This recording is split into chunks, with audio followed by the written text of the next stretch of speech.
one twice, and that's okay. Okay, so nice welcome to Thérèse.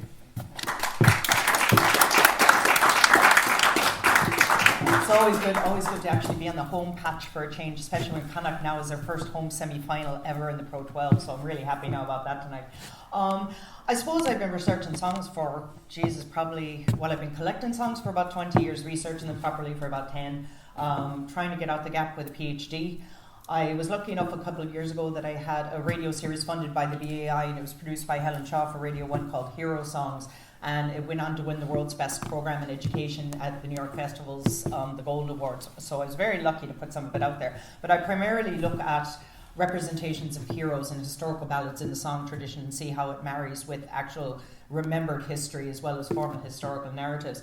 I just want to point out that piece of ephemera there that I was given from somebody at the NLI, and I think it will reflect on some of what I'm going to talk about tonight. But you can see there's a fellow with a paintbrush, and he's basically painting out the titles of some of these songs. You have Memory of the Dead Felons of Our Land, Kevin Barry, and Ireland Overall, which was an Eamon Cant song. And you can read what it says underneath. These were the songs of Irish Ireland, the Free Staters, who shoot Republicans and fire on prisoners by England's orders in the name of empire, can never sing them again. And this comes out of a time when, between the War of Independence or the Civil War and the War of Independence, where it was seditious to actually sing songs, and I'll talk a little bit more about that later. But this is actually drawn by Countess Markovich, and I think it looks a good bit like probably Grace Gifford's influence at work here, because it's sort of that same type of caricature animation. So the first thing I really want to talk about, one of the things I've been noticing when I've been going through these talks, because each talk has been tailored for all the areas I've been in, is the difference between, say, 1798 and 1916, and looking at the two rebellions. Because the overarching question I've been asking myself is, why is one rebellion more singable than the other? And there's obviously similarities between the two rebellions.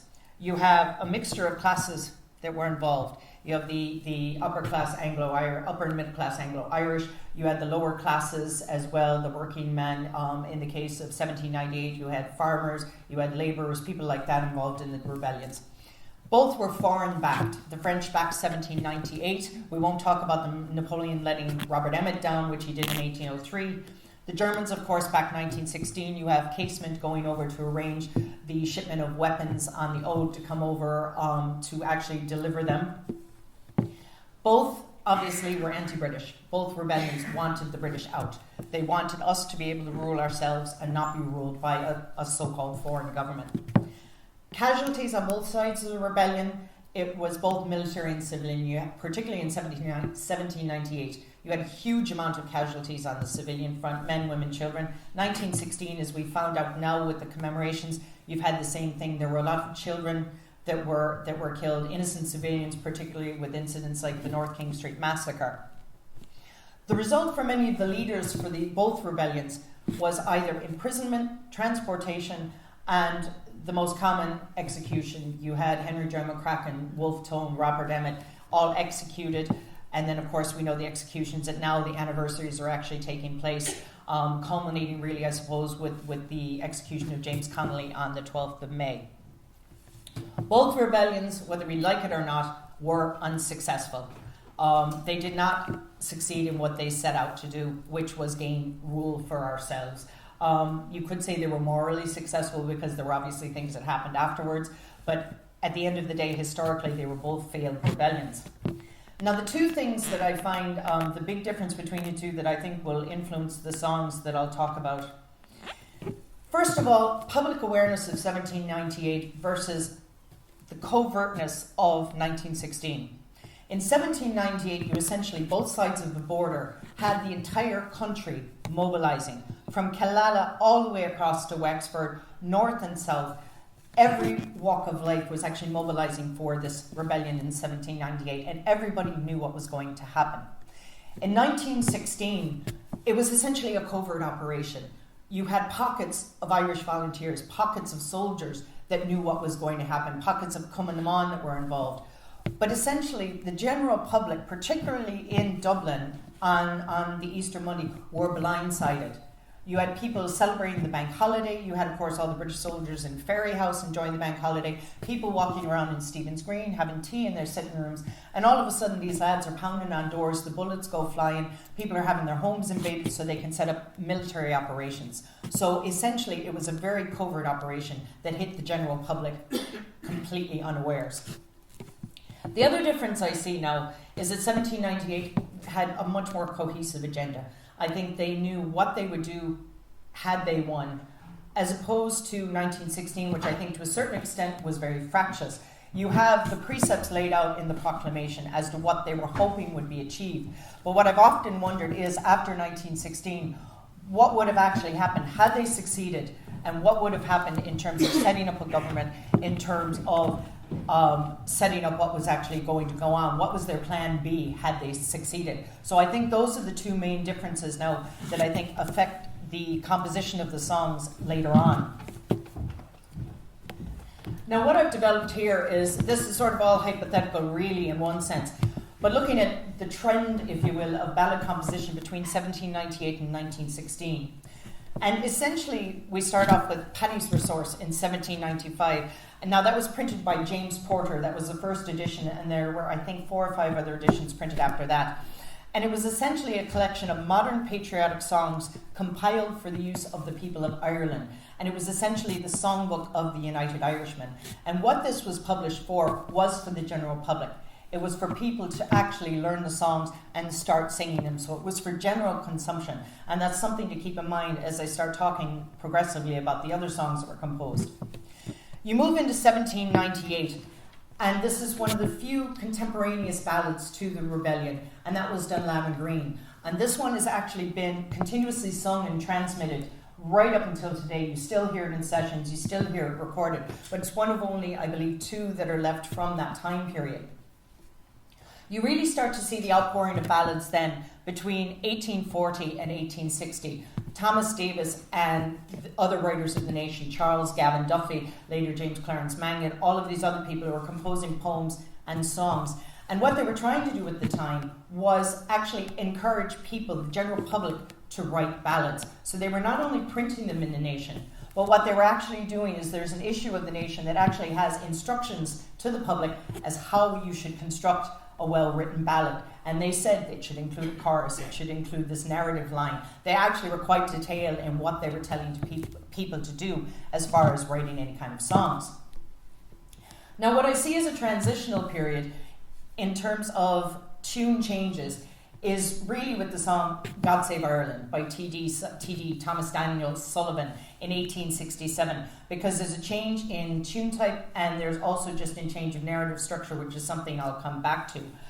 We all know that was about the Manchester martyrs, Alan, Larkin and O'Brien, who were executed for trying to rescue one of their mates, I suppose, during a raid on a prison van, and some English policemen were killed in that raid. It was actually written very close to the events, so it was within a few weeks of the actual events, so it's quite contemporaneous. Now there's a huge outpouring of ballads then, and I think this is where it actually peaks, with Wexford man P.J. McCall, Patrick Joseph McCall. A lot of people would know his songs. He wrote The Voice of Wexford, Kelly the Boy from Callan, Boulavogue, all for the centenary of 1798. And this is a time period where actually there's a huge outpouring of new ballads at this point for the celebration of the centenary. Now from this point onwards, there seems to be a steady decline leading up to the rising in terms of ballad composition, and it could be for any number of reasons. Pater Carney, of course, is the main writer of ballads at this time, the Soldier Song and all of the adapted songs, and I'll talk a little bit more later about some of his other songs, but he seems to be the one that was writing a huge amount of songs at that time. Now, there were other participants in the Rising that were writing just a bit. James Connolly in the early 1900s wrote about 23 altogether labour songs that would have been sung primarily in America, but then they made the transition over here. Countess Markovitz attempted to write a few. Thomas MacDonagh actually wrote a couple of marches. Parry Pierce recycles Oro Shidavacha, which was an old Jacobite song about Bonnie Prince Charlie, and it becomes the unofficial marching song of the Irish Volunteers.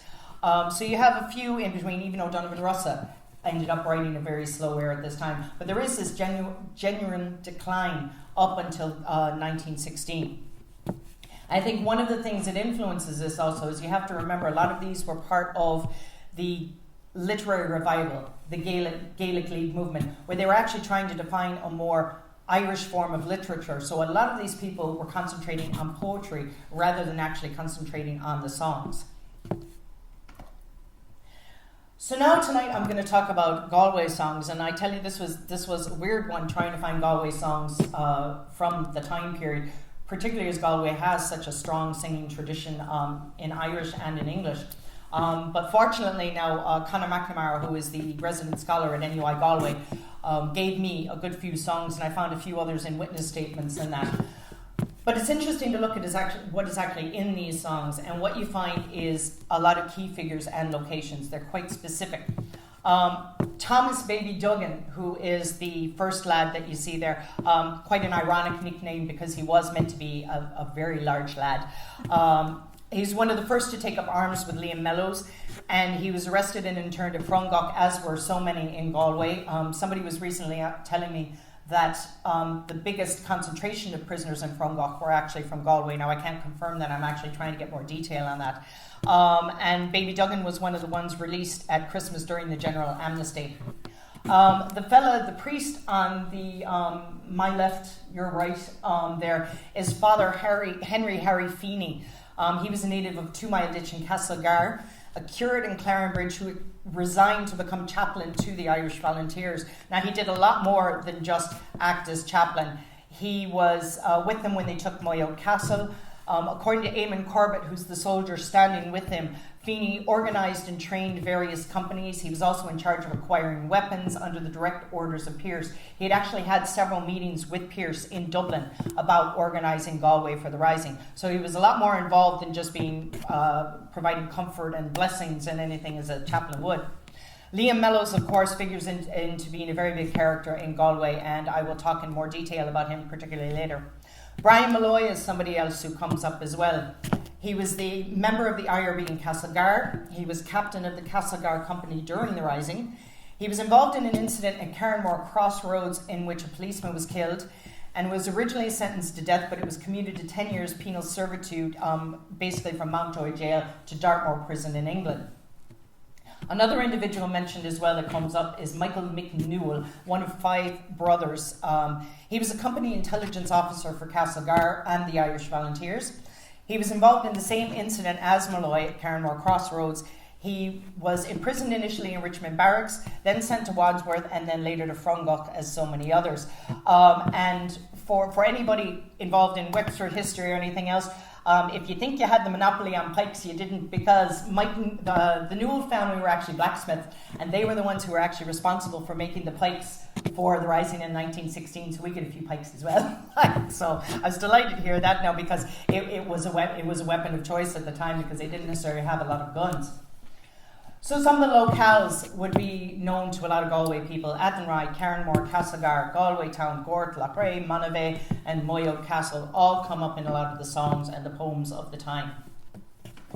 So the first one I want to talk about now is Pádraig Ó Faithí, or Pádraig Faithí. And the song up there is The Boys of Castlegar. Now, a lot of these that I've been handed, I have not been able to get my hands on the text in which they were published, so I have no idea in terms of, he's one of the few that I would know composition. It gives the air, fortunately, as well.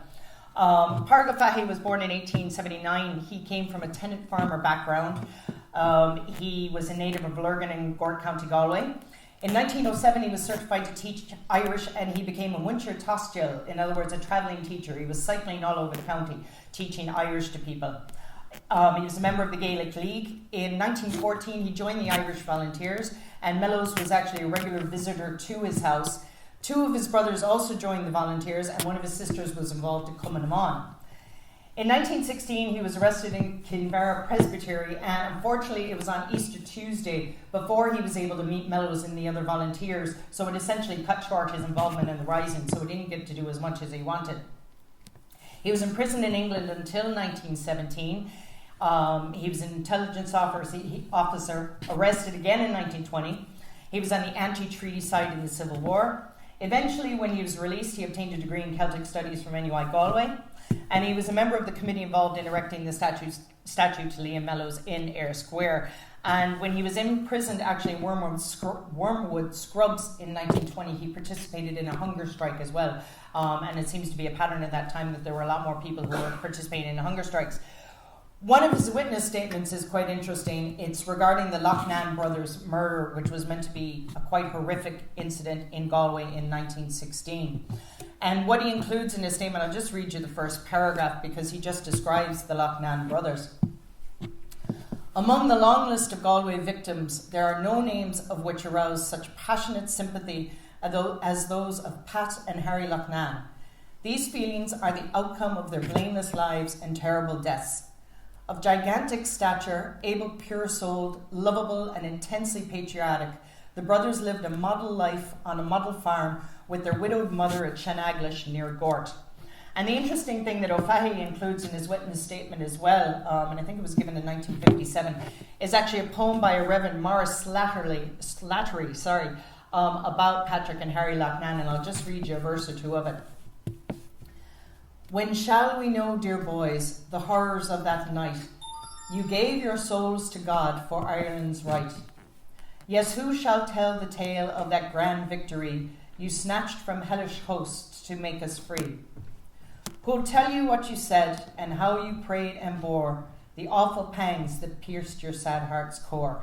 It's a strange verse, but it's quite an interesting thing that this is what O'Fahey actually remembered from that time that he included it in the witness statement.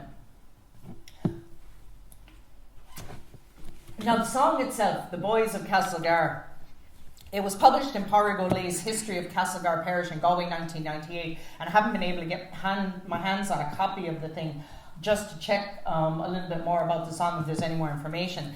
It seems as if it was probably written contemporaneous to the events because there's a lot of detail in it and that. And O'Fahey was writing this sort of poetry in a few songs at the time. So what I'm going to do is I'm going to try and give you a couple of verses of it now. It's done to the air, The Felons of Our Land.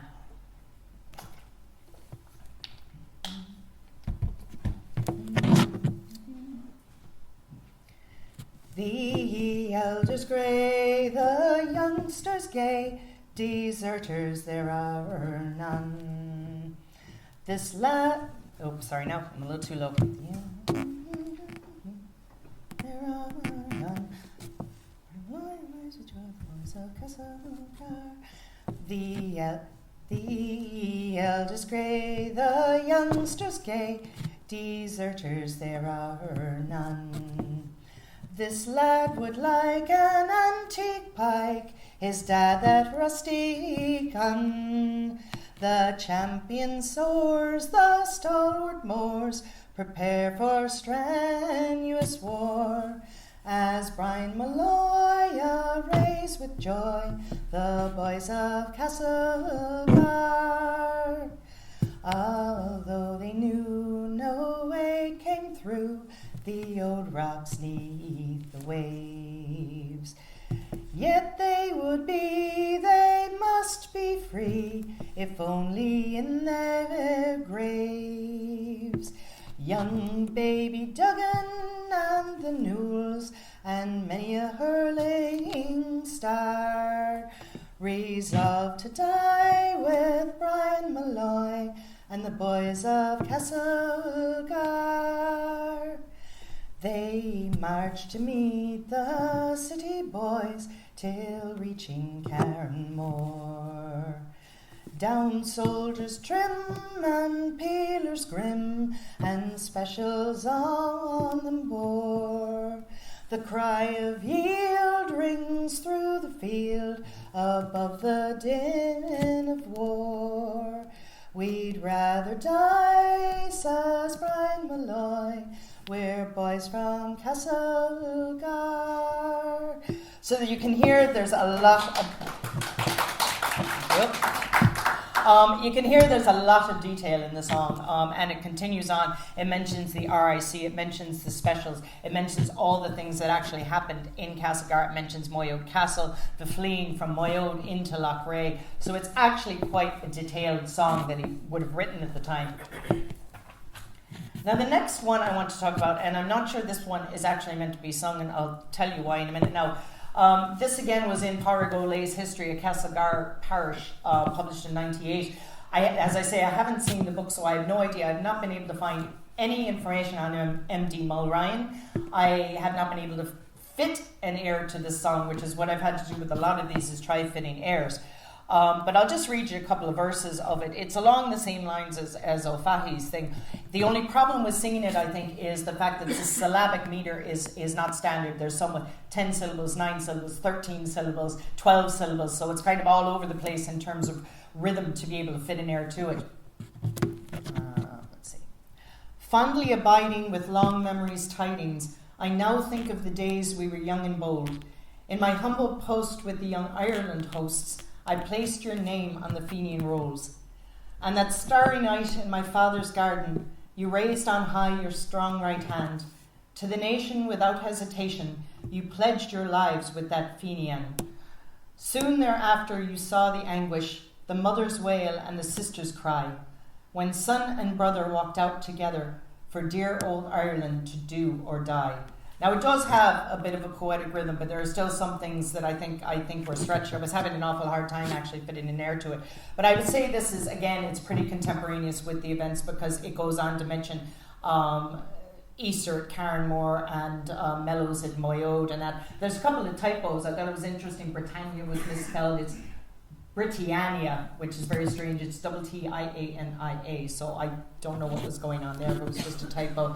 But that one, again, is contemporary to probably the time period as well. Now, the next one I want to look at is Martin Newell, and this comes actually from a witness statement of his, this particular song. Martin was a native of Crockwell in County Galway, and later Loughrea, and it's really kind of ironic. His address was Liam Mellows Terrace when he moved into Loughrea, and he was somebody that would have fought with Liam Mellows. Eamon Corbett is the one who actually sang this song, according to the witness statement, and they were involved in the mobilisation in the parish of Killaneen, and they were basically hidden in this, well, I shouldn't say hidden, there was a safe house by a woman named Mrs. Welsh, and I just want to read you in the witness statement how he talks about Mrs. Welsh. First of all, he lists who's actually present in the house, because this was essentially where they were mobilising. Among those present at Welsh's that night were Father Feeney, Liam Mellows, Eamon Corbett, Martin Nyland, Pádraig Fahy, and of course Mrs. Welsh. I would like to say here that Mrs. Welsh was a grand type of Irish woman. She had an intense love of Ireland and everything Irish. She and her family were heart and soul with the volunteers. From before the Rising and right through the War of Independence, her home was open house for the volunteers and IRA, and there was always a warm welcome for them. She was most self-sacrificing, and it is well known that very often, having fed the volunteers at night, that she had nothing left for the family breakfast in the morning. But she was only too happy to help the cause of freedom. She adored Mellows, and he held her in the highest esteem. So he was, as I said, he was involved in the mobilisation at Killaneen Parish. They were part of the attack of the RIC barracks at Clarenbridge, and he evaded arrest until May 12th. He, along with a good few others, had actually escaped. He was transferred to the Richmond barracks in Dublin and interned in Fungal, and eventually moved to Wormwood Scrubs. And he was released in Christmas of 1916, and the only reason he was released was during the Sankey, I think is how you say it, Sankey Commission or Inquiry. It's known by different things. But essentially what it was is a lot of the lads from Fungal were moved to Wormwood, and they were interrogated to see just how dangerous they were and if they should be executed, released, or imprisoned for longer. And I just want to read part of his interview when he was being examined by the Sankey Commission. After some time, we were brought in batches to London to appear before the Sankey Commission. While in London, we were kept in Wormwood Scrubs prison. When I appeared before the commission, I was asked if I took part in the rebellion in Galway. I said yes. I was asked if I was armed. I said yes.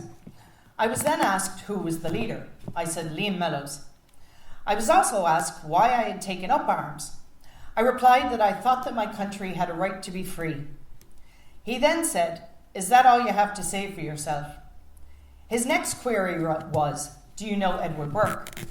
I said yes. He replied by saying, This is what he's got to say about you. That you with others on the morning of 25th April called at Edward Burke's father's house and took away 2 shotguns, a revolver and 2 bicycles. That finished my interview. And essentially he was released on that because all he did was steal a couple of weapons just to help the rebellion. But they couldn't figure out a reason to hold him.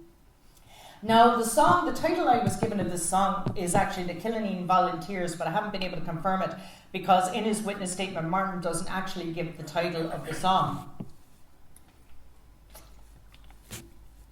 So the way he sets it up in his witness statement is he said, at about 8 o'clock on Tuesday morning, that would be the Easter Tuesday morning, we were lined up outside Welsh's. Practically every man was armed with a shotgun. Before we moved off, Eamon Corbett sang the following song. For thee we stand, O native land, to thee we pledge devotion. Our love for thee will ever be as boundless as the ocean. For ages past with voices massed. I'm too high on that. Sorry now, lads. Oi. For thee we stand, O native land. To thee we pledge devotion. Our love for thee will ever be as boundless as the ocean. For ages past with voices massed have poets hymned thy story. But soldiers now upon thy brow shall poise a crown of glory. Then forward, for the hour has come to free our fettered sire land. Mid cannon boom and roar of gun, we'll fight for God and Ireland. So you can see it's a very rousing kind of song. It's a march song and it's a very rousing one. And this is essentially what they were going into battle. This is probably what they would have been singing going into battle because marching songs were quite popular at the time, and that's something I'm going to pick up on later. So now we get to the main character, I suppose, of all of the Galway, what happened in Galway at the time of the Rising, and that's Liam William Joseph Mellows. And just to give a bit of background on him, because I wasn't actually familiar with a lot of his biographical background, he was born on the 25th of May in 1892 in Lancashire, England. Now in this picture, that's actually Liam on my left in the front with the bizarre glasses and moustache. He was actually known a lot for going around in disguise because he was afraid of getting arrested, obviously. And there is the story about the time he was disguised in a nun's veil so that he could actually sail away to America and escape to America. And they actually do have the veil. I think the National Museum of Ireland actually has this nun's veil that he used. Alfie Monaghan is to his right. Now, he assisted in forming new companies in the Gaeltacht and was drilling the lads as well, and he lived in Athenry. His brother, unfortunately, had drowned while trying to land the guns at Bannostrand, along with Roger Casement. The priest in the picture at the back leaning in is Father Sweetenham, and the other fella at the front with the dicky bow on him is Sean Etchingham, and he was involved in the Enniscorthy raid, and that's somebody hopefully I'm going to be talking about next week when I get to Enniscorthy. Now, Liam Mellow's parents, he was actually born in a military barracks. His father was William Joseph, and he was a British Army non-commissioned officer. His mother was Sarah Jordan, who was from Inchin, County Wexford, so there's a Wexford-Galway link up there.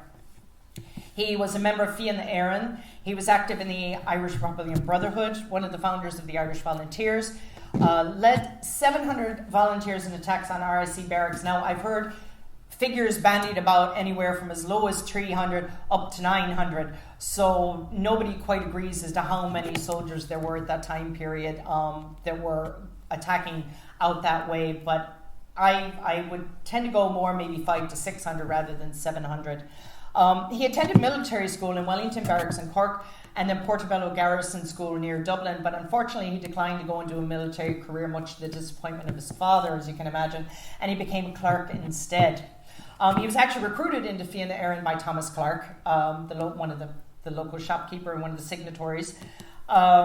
He was the chief organiser of the Irish Volunteers under Pearse's orders. In 1918, he was elected as a Sinn Féin candidate to the first Dáil for Galway, East and North Meath, and I'm not quite sure how that happened. He got those two constituents, but that's how he was elected. He fought on the anti-treaty side in the Irish Civil War and occupied the Four Courts for 2 days in June 1922. He had an opportunity at that time to escape as well, but he declined to do that and was subsequently arrested. And he was eventually executed by the Free State Armed Forces on 8 December 1922 after being imprisoned in Mountjoy Jail. So what we're looking at here are poems and songs about Liam Mellows. The source for the first two is a fellow by the name of Jimmy Laffey in Skahana. He's the one who passed them on to Conor McNamara, who gave them on to me. Now, Jimmy actually doesn't have any sources for either the first two. He's not sure where they came from, the provenance of them, if they were published or not, what airs should be sung to them, anything of that nature. The first one, in memory of Liam Mellows, is by Patrick Byrne from Crooncribbin and Inch in County Wexford. Again, I know very little about him. I have not been able to actually find out anything about him at the moment. He did fight next to Liam Mellows in the Civil War. There's a handwritten inscription at the bottom which may be directed to a descendant of his, but it says, "Pádraig, one day you'll give the Liam Mellows speech, prophecy of Tony Dempsey, 8/2/2002. So I think there were descendants, so it might have actually been directed to a descendant of Patrick Burns, I'm not sure. It was written in the aftermath of Liam Mellows' execution, and it mentions two others who were executed with him at the time, Rory O'Connor and Richard Dick Barrett, who were in the Four Courts and were one of the ones that were holding it and opted not to escape as well. Now, the air I've kind of put to this song, because as I say, I don't have airs to these, so I sort of have to choose the airs as I go along. You'll all recognize it anyway. These are not necessarily the airs to which these songs were sung at the time, but this is what I've been able to work out.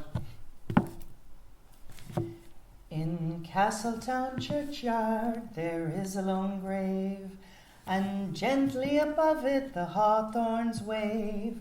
There sleeps Liam Mellows, so noble, so kind. By the youth of the nation his name is enshrined. I stood at his graveside one cold wintry day. For the soul of brave Liam I knelt down to pray. The last time we parted, how active was he, though the Four Courts blazed o'er him in Dublin city. Rory and Dick rushed to him when dressed, and the four met together for that final test. The next hurried moments they knelt to their God, before walking out facing the grim firing squad. I think Crappie Boy actually works quite well with it. It has the right rhythm, I think, and it's just sort of, I suppose, melancholy enough to kind of go with the song, but it's actually a really lovely song. And again, it has details about the Four Courts and the other lads that were involved in it. It also gets very poetic about particularly where Liam Mellows is buried at the time. Now, the second one again, it may have been written by Joseph McGarrity from Tyrone. Not quite sure. It's in his papers and it's dated January 1925. He was writing poetry at the time as well, and I was looking up a couple of the National Library archives on this, so it's possible he is actually the one who wrote it. Now, the interesting thing about this is the original title is Willie Bawn, and he crosses out the Willie Bawn. I don't know if you can see it there, but it says to Liam Mellows. And anywhere Willie Bawn is mentioned, he basically crossed out Willie Bawn's name and mentions Liam. McGarrity was actually, he immigrated from Tyrone to the US and settled in Philadelphia. He was a leading member of the Clan na Gael and a friend of De Valera, and he was the one who organised De Valera's tours all around America and ran the Irish press from 1918 to 1922 and was definitely on the anti-treaty side at the time. The original of this is actually, the uncorrected manuscript of Willie Bawn is actually in the National Library. The corrected one is in Villanova University and it's digitized on their website. Again, this is another one, didn't have an air to it, so I essentially fit another air to it, but I'm sure you'll recognize the air to this one as well.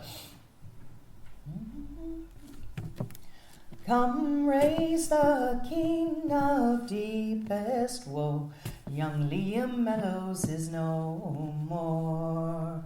For honour and for liberty, his blood he freely did outpour.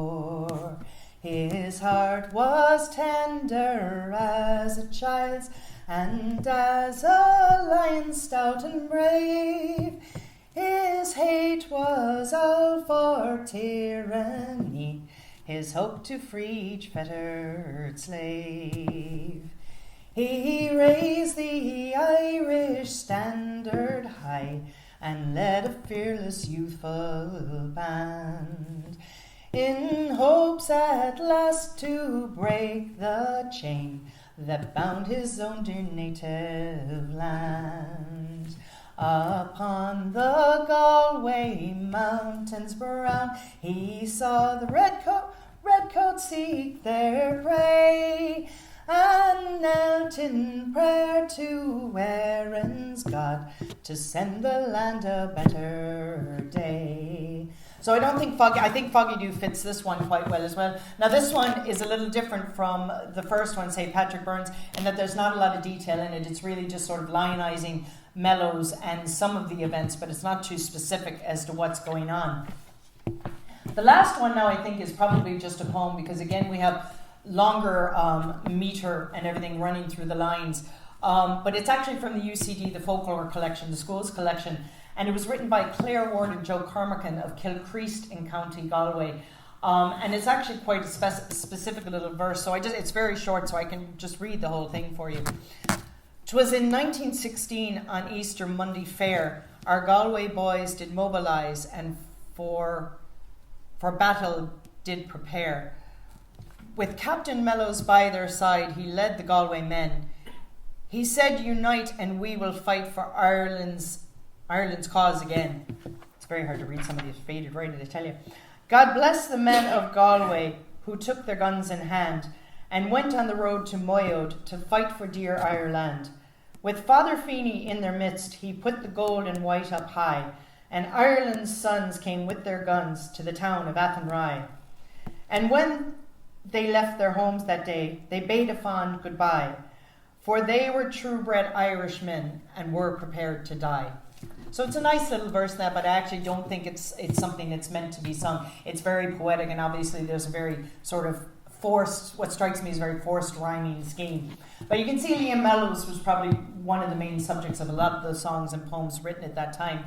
Now there is another one that's been given an airing recently by Don Stiff, who's a local singer. He was just at a concert in the town hall. And there's one called The Galway Rebel Boys, and I'm still trying to find out a bit more about this song. It was originally recorded by a folk group called the Wild Geese, but the words are by Tomas Borich, so I'm not sure if it was originally, again, written as a song or if it was a poem. But I can just read you a couple of verses of this, just so you get the idea of it. It probably was meant to be sung. "O Sean Mavic, behold those men, where are they going now? Why do they leave their work undone, their horses, carts and ploughs? Son, it is an urgent task, it fills my heart with fear. These men I know as well as you are Irish volunteers. Their work is urgent, Father dear," the young man did reply, "and for that great accomplishment full many's the young man died. I'm going to join that gallant band, I'm going without a sigh, and I'll join my Galway rebel boys from the town of Athenry." And one of the verses toward the end, again we mentioned Liam Mellows. "Brave Captain Mellows has escaped, evaded English spies. He's landed up in Dublin in a holy priest disguise. Dressed up as a peddler, he has tramped it all the way. He got safe through the Midlands and last night slept in Rosscray." So it mentions the disguising. Now I'm not sure about him being disguised as a priest, because everything I've read, he was disguised as a nun. So I have to check that out and actually verify it with other things that were written. Now there's one last bit of a song that I actually want to talk about, which has been quite a conundrum for me, and I'm doing a bit of research on it now. And that's Convict 95. And this actually refers to De Valera's prison number that he was given, we think, in Dartmoor. Now, he was in 6 different prisons, and we've yet to be able to confirm the number. This was an election kind of election poster that would have been for Dev. We got him out to put him in, vote for De Valera, a felon of our land, because he was one of the few involved in the rising whose sentence was just commuted to penal servitude. He was not executed, as we all know. The poem, or I should say the song, it's one verse of it is in Brendan Behan's Confessions of a Rebel Boy. It was actually written by a Galway man from Clarenbridge, I think George Fleming. Now, there are two of them on the Roll of Honour of 1916. One was Clare Galway sent to Frongach, the other was from Richmond Barracks to Wakefield. I'm tempted to think that it's the latter because De Valera was never in Frongach, even though there are a lot of people who do think he was. He was actually never interned there. So it could be the second fella. He's actually the ancestor of a colleague of mine, Deirdre Ní Connéile. So she's trying to research this as well because it's her family that is written about in Behan's memoirs, that they used to spend time in her family house out on the islands. I think she's a couple of other verses as well. But the only verse I have, I'll just read you out because, again, no air, don't even have the full song at the moment. But this is how Behan sets it up. De Valera's sentence was commuted to penal servitude for life, convict 95 in Dartmoor. 'Twas in Kilmainham prison yard our 15 martyrs died, and cold and still in Arbour Hill they are lying side by side. But we will yet pay back the debt, for the spirit is still alive, in men who stood through fire and blood with convict 95. The two lines Deirdre has as well list a few other lads who were on the Roll of Honour. So it'd be interesting to see if we can actually find the rest of the song. The funny bit is I've actually asked a few people about the song if they know it, and I think I probably asked people on the wrong side of the divide, because everybody I've asked about the song, if they knew the song about De Valera, they basically told me, they said, well, if I did, I wouldn't be singing it. So I'm obviously asking the wrong people about De Valera. So what other things were being sung in Galway? Well, it's quite interesting now because then you get into the witness statements, and these are all available online at the Bureau of Military Archives, and it's an amazing find to trawl through them to find out mentions of songs. You saw the one that Eamon Corbett sang was actually in a witness statement. There are other songs that appear to be in the immediate aftermath of the Rising. The first statement I just want to talk about briefly was by Thomas Reilly, who was the first one there, from Fauna in Kinvara, County Galway. He was a battalion signals officer in the Southwest Galway Brigade. And there's just an excerpt here that tells a bit about the types of songs that were being sung and what was in the canon at the time. In the wintertime, dances were held regularly in our townland. Patriotic songs like Michael Dwyer and the Bold Fenian Men were sung at these gatherings. I heard stories of the Fenians and so became aware of Ireland's struggle for her freedom. So they were singing things that were in the national canon as well as just being in the local canon. The second statement now I want to talk about is the one in the middle by Frank Hardiman. Now his address was listed Town Hall Theatre Galway, which I thought was quite interesting now. He was a member of the IRB and the Irish Volunteers. And one of the excerpts he talks about is essentially when they're being on the train going to Frongall prison. At the different stations we passed, the crowds there soon learned who we were and what we were. The most patriotic and seditious songs were sung, and any attempt at hostility by rowdies was always shouted down by the prisoners. So they were probably singing a lot of inflammatory things as well. He actually talks about the visit of a Galway singer, Miss Maggie Lydon, to the prison at the time they were sent over. And she made sure they didn't go hungry, and she was bringing them local Galway news and things like that at the time. I'd love to find out more about her, actually, to see what she was doing at the time, if she was in Cumann them on or anything. Another excerpt now was from a Reverend Curran. And it's interesting because he talks about the changing perceptions of songs, and this sort of harkens back to the Markovitz cartoon. But in his statement, he says, the papers of 5 September 1918 report the sentence of many arrested for singing rebel songs and the seizure of Sinn Féin literature, even of Johnson's Handbook for Rebels, which was passed by the censor. Among others, Jack O'Sheehan, proprietor of the P&C Concert Company in Galway, was sentenced to 2 years hard labour by a court-martial at Renmore for singing seditious songs, including a soldier's song and the Felons of Our Land on 3rd July 1918. So the penalties for singing some of these songs were quite harsh. 2 years hard labour for singing the unofficial national anthem at the time of soldier songs. It was quite a harsh penalty at the time. Now, it's interesting as well, the last witness statement I have is one by Thomas O'Mahony of Masonbrook in Loughrea, County Galway, and he was a member of the Volunteers in 1917.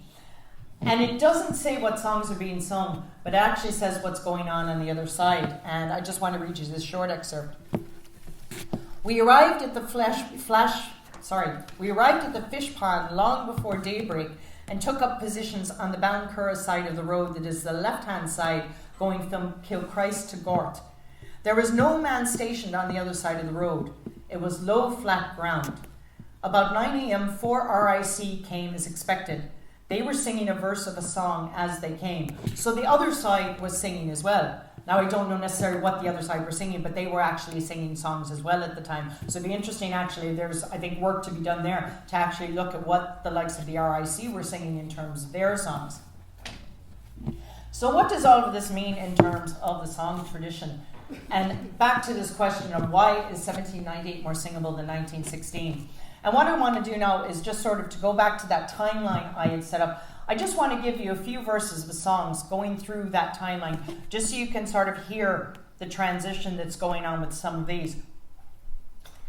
The first one I want to start off with is the one that's contemporaneous to 1798, and that's Dunlavin Green.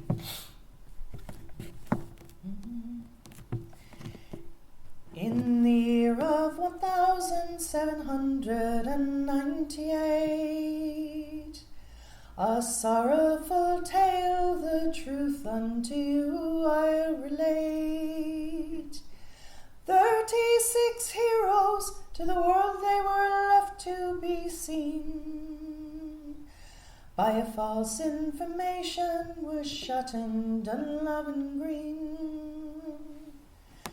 There is young Matty Farrell, who has plenty of cause to complain. Likewise the 2 Duffys, who were shot down upon the plain.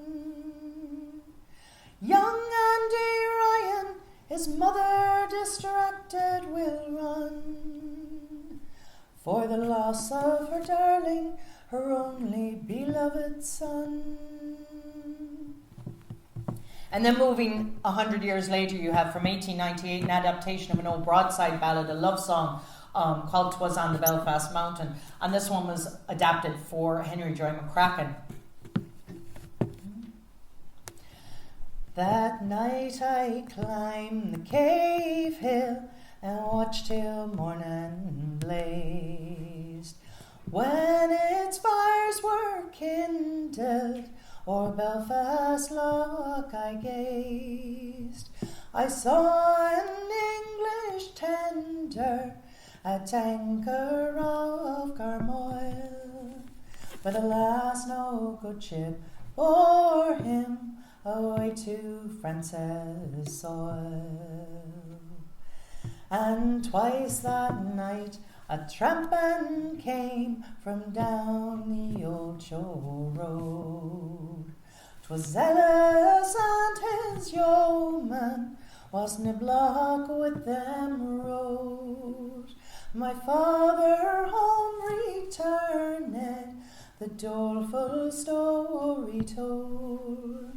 Now alas, says he, young Harry Joy for £50 is sold. And I actually love that song because if you hear the entire song, you could actually trace the movements of Henry Joy the night before he was actually captured. It lists the Belfast Loch and Mockard's Fort and all the locations that were happening in Belfast at the time of 1798. So we get then to the transitional song, what I see as the transitional one. Of course, God Save Ireland by T.D. Sullivan. Climb they up the rugged stair, rang their voices out in prayer, then with England's fatal cord around them cast. Close beside the gallows tree, kissed like brothers lovingly, true to home and faith and freedom to the last. God save Ireland, said the heroes, God save Ireland, said they all. Whether on the scaffold high or the battlefield we die, oh, what matter when for Erin dear we fall. Never till the latest day shall the memory pass away of the gallant lives us given for our land. But on the cause must go amidst joy and weal and woe till we make our island nation free and grand. So you see there's a big change at that point in terms of tempo and even in terms of structure, and I'll get to that in a minute. Then you get to the output by Patacarney, of course, and there's a lot of questions, I suppose, in terms of what he adapted and what he was writing originally. The tri-coloured ribbon, or the three-coloured ribbon in Patacarney's case, was an adaptation of an old broadside ballad from the 1820s, and it had to do basically with a lad who was caught for thieving and was transported to Australia. So I'll just give you a couple of verses of this. And I am aware now it's normally sung as tri-coloured ribbon, but Patacarney's original version was a three-coloured ribbon because that was how the original broadside ballad was written.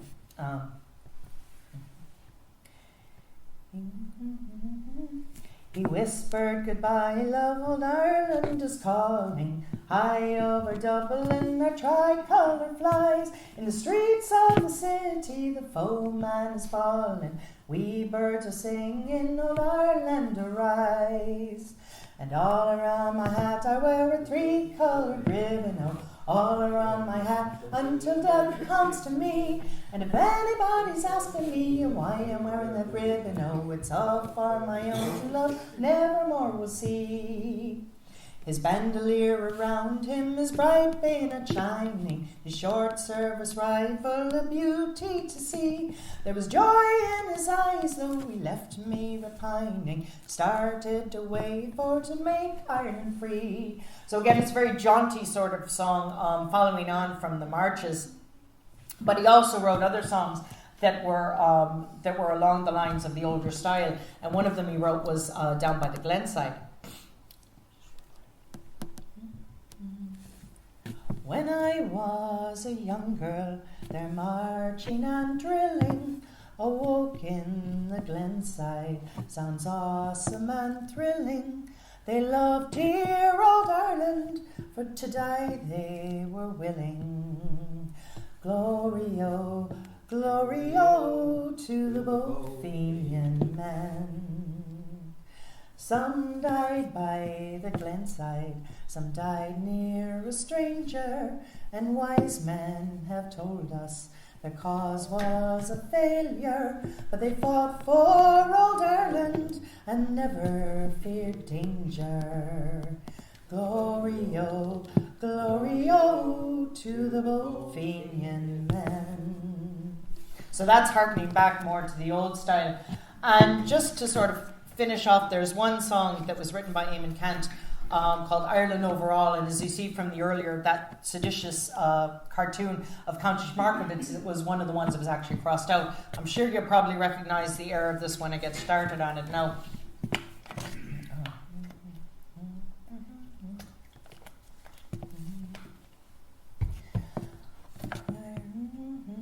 Ireland, Ireland, for the wide world, Ireland, Ireland, over all. When we fight for Ireland, answer only Ireland's call. Plain and mountain, rock and ocean, from the Shannon to the sea. Ireland, Ireland, for the wide world, Ireland one and Ireland free. And if you don't know it, it's Deutschland, Deutschland über alles. And that is actually one of the patterns that happens in a lot of these. Is there are a lot of anthems that are used for some of these marching songs at the time, but I was quite surprised at that when I realised what it was. So just to conclude now, getting back to some of the earlier points in terms of why 1798 was more singable than 1916, I think it goes back to the overarching of this public awareness versus the covert operation. And this feeds into the composition of the songs. Who were they writing the songs for? Davis and other members of the Nation were writing songs for public consumption. This is why they published them in the Nation. This is why they were publishing songbooks at the time. 1916, the marching songs in particular, I think were written for the men, primarily because they were marching songs. These were not songs for public consumption. These were songs that were meant to keep the spirits up for the lads and during the drilling, things like that. So there's a different audience for some of these songs. Carney and James Connolly obviously were inspiring the lads. And I think you actually have kind of a feminine masculine thing going on here as well in one sense. As I say, the marches were for the men. But a lot of the songs, you wouldn't hear women singing marches. It's not usually comfortable in terms of usually the range, but also the tempo. You wouldn't actually hear women singing them. But I think you would be more likely to hear women singing the narrative songs that were written earlier in 1798. Now, there's a big difference that you can probably hear it between the songs as well. There's variation of traditional airs versus these marches. And you have an emotional difference as well there, because slow airs bring out a sadness. They tend to be very emotive. Marches bring out almost this jaunty bit, this kind of uplifting kind of spirit, rather than this the sadness, and that seems to change quite a bit. The content, as you can probably hear as well, has changed. There's a change from, say, Dunloughlin Green to the Henry Dry McCracken of this linear narrative. And again, I think God Save Ireland is a transitional point because there's not a linear narrative in it. It doesn't actually mention Larkin, Allen and O'Brien by name. The earlier songs have all this detail in them. I think there's a couple of later ones. Markovitz's Fianna Battle song might be the exception to this. Galway, I think, looking at the songs I've looked at here, seem to be very different because right in the immediate aftermath of 1916, they go back to that narrative style of tracing the events and naming the people and naming the locations. And Galway is the only one that I've seen do this at the moment in terms of going back to that earlier style. The functions of the song changes. This all overlaps, and I know a lot of it seems repetitive, but it does tend to overlap a great bit.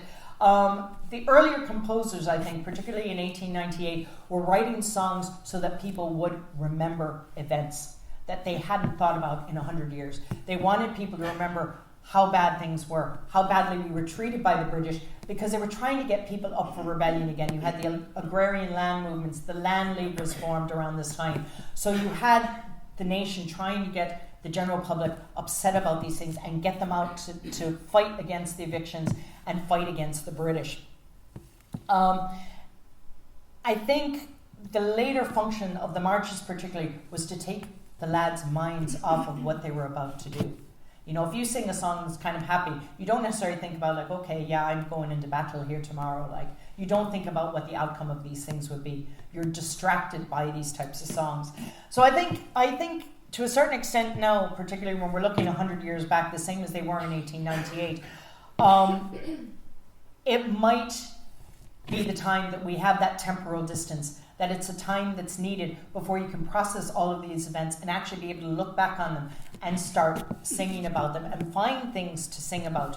I think to a certain extent the lack of public support for the Rising might explain the lack of compositions at the time as well, because there are very few, even in Terry Moylan's new book, there's not a lot in there. He pretty much has what I would have known a lot. There's a few extras in terms of poetry in that.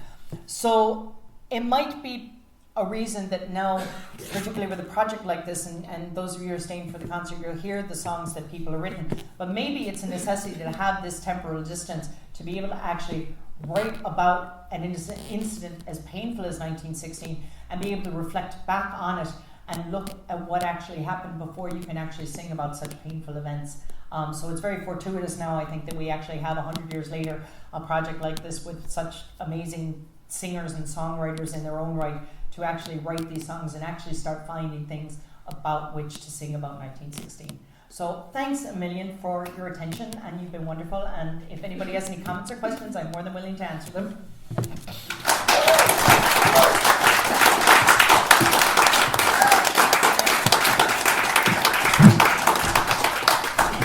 Right, to those of you who know Thérèse McIntyre, I think it's a number of you here, it'll come as no surprise to you that when I invited Thérèse to deliver these talks as part of the project, she not only said, I most certainly will, but she also said, you know what, I'm going to do heaps of research in each of the areas that I go to and present an entirely new talk for each one. So she's done, as you can see, a massive amount of work.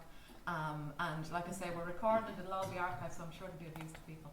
Look, I'm going to suggest, because of the time of the evening, and the concert is on at 8 o'clock, I imagine in one way there might be people here who need to get something to eat between now and the concert, and at the same time I also know there's people here who would probably get into discussion for a very long time. So I'm going to suggest we take a few questions and answers, and then we'll give it a break.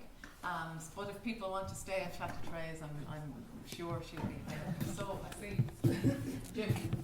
I missed the beginning, I'm afraid, so I don't know whether you've dealt with it. We've been recording songs in Clare for the last 40 years. One of the things you don't seem to have mentioned, I may be wrong, are songs that were made locally and discarded when the event was passed. It's not, didn't have a specific function of rallying or even in remembering. Something happened, somebody wrote a song about it. Now, I would guess we recorded about 15 in West Clare. But in that process, and also quite a lot of Land League songs, specifically of areas and events, and all of them anonymous. All of them were thrown out, and the makers forgotten. Now, I am convinced from what I know about speaking to other people that this happened in every area. It happened where there was a strong oral tradition. The songs are very different. They're not haranguing, a lot of them are humorous, but they are they fit into the vernacular perfectly. They fit into speech patterns and the way people speak, people communicate.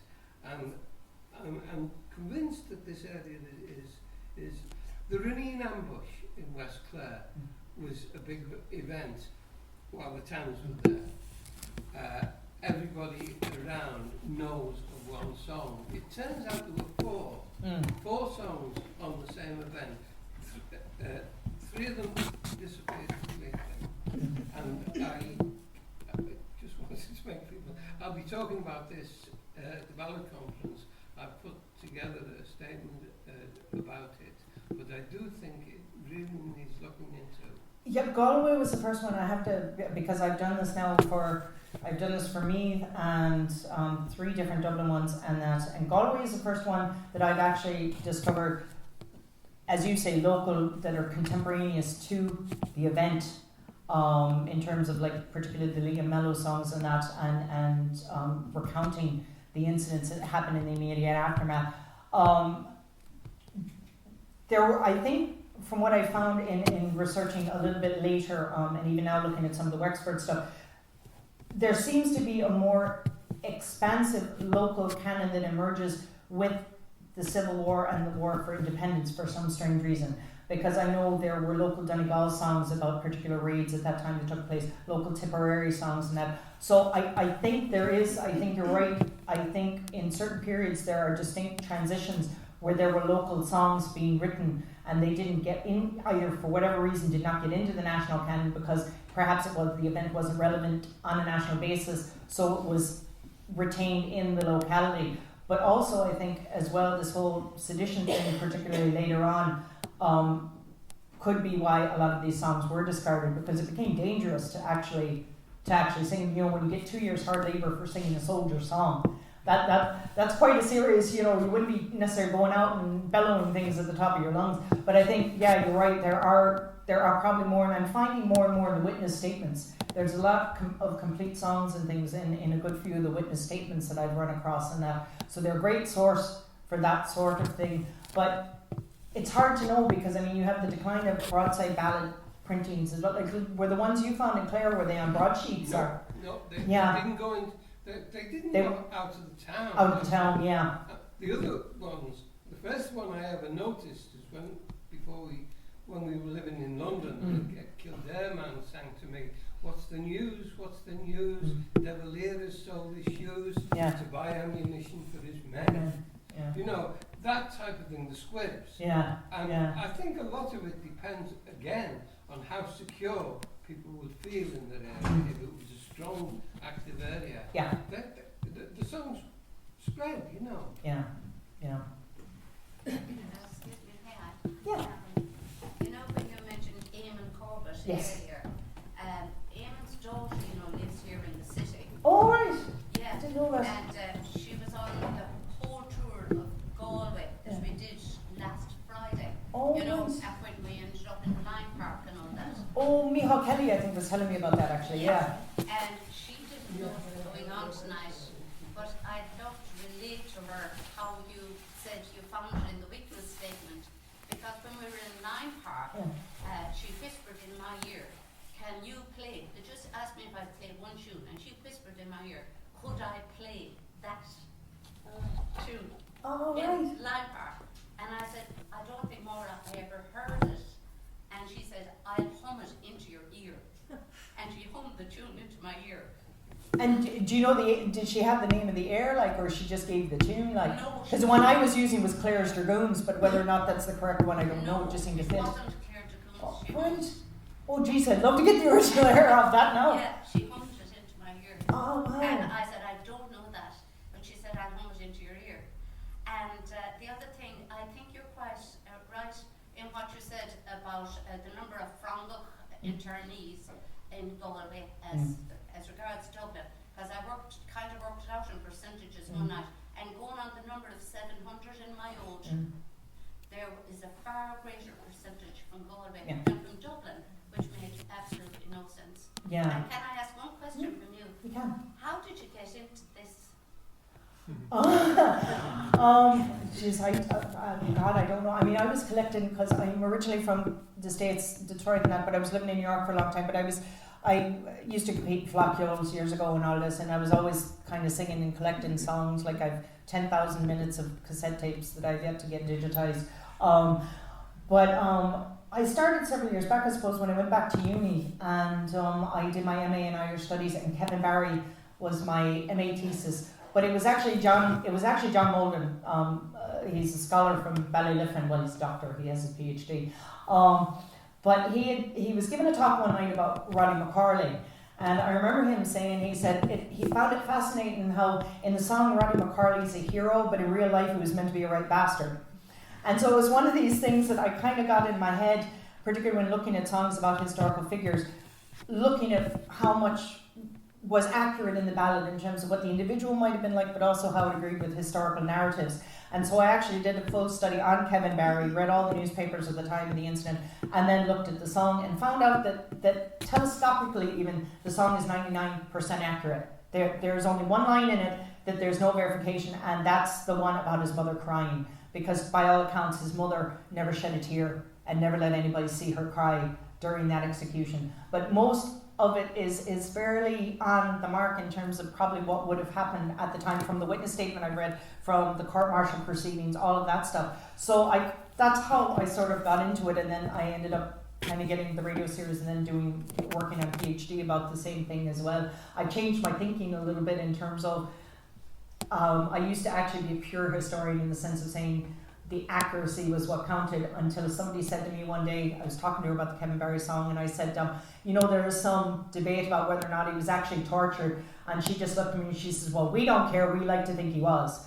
And it was like, I thought, okay, that's another thing that sort of justifies, this how important the social memory is, and how important people's perceptions of these events can be for whatever reason. So yeah, I sort of take that into account a lot more now. And I should have said that my father was also one of the volunteers there. I should have said. Oh, wow. But do pass it on, because I'd love to know the actual air of that song as well. I'll get your phone number. Oh, please do, yeah. Okay, look, a massive thank you to Thérèse, and hope to see you for some seditious songs at 8 o'clock. And as I say, big thanks to the supporters of this project, which include the Arts Council and the National Library and the county councils from the various supporting county councils, particularly for this event, Galway City Council. The talk and concert will be presented as part of the 1916 Commemoration Programme here, so we're delighted to be part of it, and delighted with some connections being made here. Won't it be lovely to have that song? Well, yeah, Homed you get to into your read. ear. I wonder can you set it up that you can have it homed into your ear. I love that. So thank you very much, and thanks Thérèse, thanks again.